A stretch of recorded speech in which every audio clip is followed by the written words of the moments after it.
Hello, my name is KarMeka McClendon. For my key assessment project, I will be doing a parent communication plan.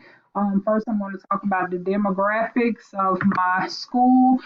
I work at a urban elementary school in Clayton County, which is a Title I school. Our racial breakdown is 61.5% is African American, 29.4% Hispanic, and 3.4% are Asian. 99.6% of the students are eligible for free lunch. They also get free breakfast and a free third meal before leaving to address the extreme cases of poverty within our school to ensure nutrition in a meal, that extends beyond lunch. The 0.4% of students who are not eligible for free lunch typically are the the children of teachers who work at the school. Okay, when looking at our performance data, you will see that um, the results, the performance data is very alarming. We are ranked worse than 82.2% of elementary schools in Georgia. We rank 26th out of 35 elementary schools in Clayton County, and we rank 991 out of 1,205 elementary schools in the state of Georgia.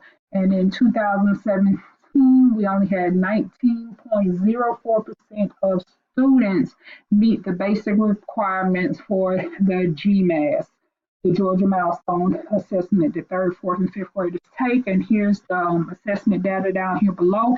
You will see the trend here that my school is here in the blue, and in all subjects, all grade levels that are tested, my school falls below both the county and state, both the county and state average, with the exception of fifth grade math, which is the subject I teach.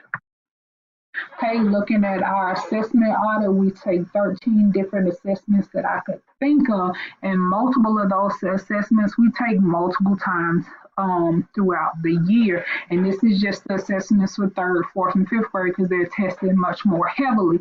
A lot of these assessments back up and overlap on each other. Sometimes kids are taking multiple standardized assessments at one time. Sometimes a week is blocked off just to assess in the middle of the year. So a lot of times we are assessing, but teachers nor parents are given an opportunity to address any of the deficits before another test comes about.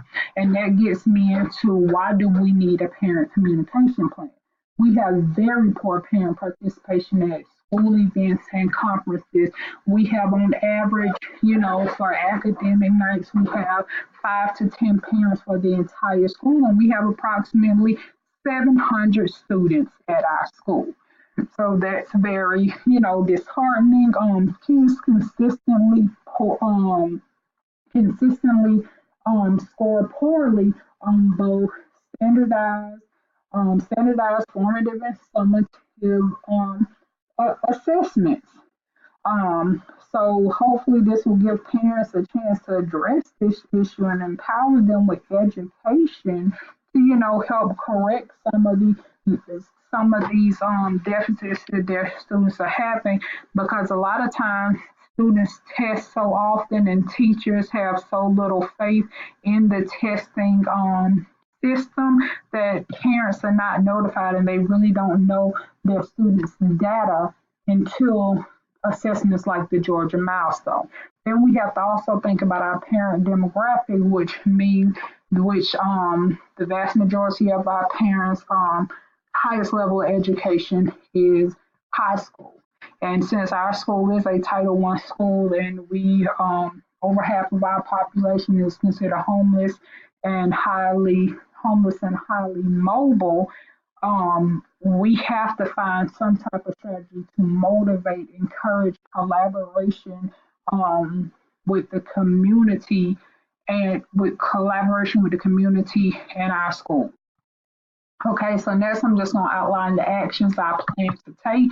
The first is to create a parent academy. When I create the parent academy, all parents will be welcomed. All they have to provide is a Google email address or create a Google email account so that they can download and be a member of the Google Classroom.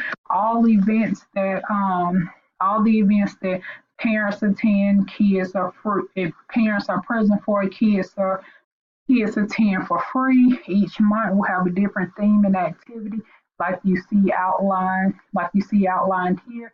My agenda and parent flyer that's attached addresses the October trick or treat spectacular. These different events are things that will really and grabs kids, and they really want to come. So we're trying to use kids as motivation to have their parents come. The parents know that kids cannot attend if they are not present. So hopefully the kids will go home and ask their parents to encourage them to come, even if they don't make it to all of them. Most of these options are low to no cost to the school. Um, then we'll tackle a different assessment area of assessment each night, and all of the general sessions will be live streamed, which I go into more detail later. And parents who attend all of the sessions, the last one will be a graduation for parents, so it's kind of like a role reversal for parents and students.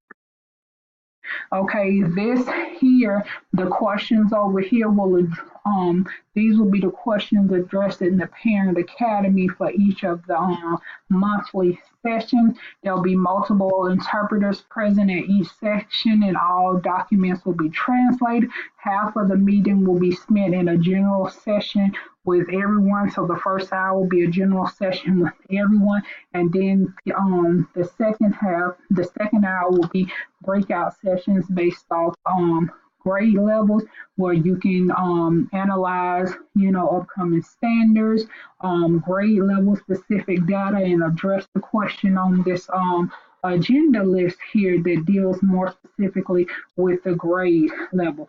The last session here will, like I said, will be a graduation like ceremony for parents, allow them to walk across the stage and let kids sit out in the audience and have the opportunity to be proud of their parents, since in a lot of cases, our parents may not have graduated or have many academic accolades. This will give them some sense of self and pride as well. Okay, next I said I'm going to create a Google Classroom.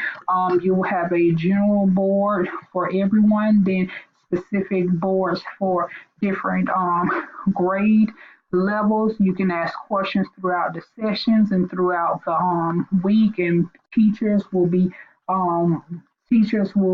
monitor and respond to the questions. The live streaming of the general sessions will be posted on here. Resources will be translated on here, and everything will be in a digital format. So that eases the translation process, and parents can use different things on their phones and computers as well. This will also be where parents can RSVP students for the different activity nights and things like that, so that we can be cost efficient with the supplies and things like that we are ordering and using. Calendars and agendas will be shared on here, so the parents can link up things and notifications on their phone and things like this. And this will be a way to collaborate. This will be a way to collaborate with parents. They can give their input and put out ideas and things like that as well. Then lastly, we'll launch the live streaming. And during the live streaming, we'll probably use Google Hangout or Google Meet, since we spend the Google family, since our county has adopted the whole Google Docs platform.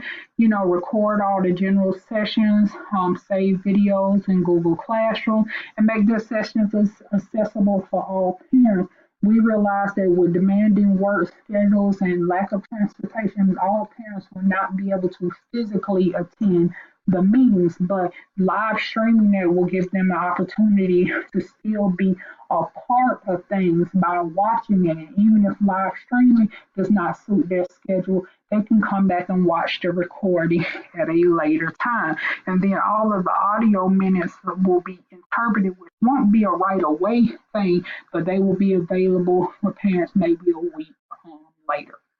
So this is in a nutshell what my parent communication plan is. Please make sure you look at the attached agenda and parent flyer. Thank you.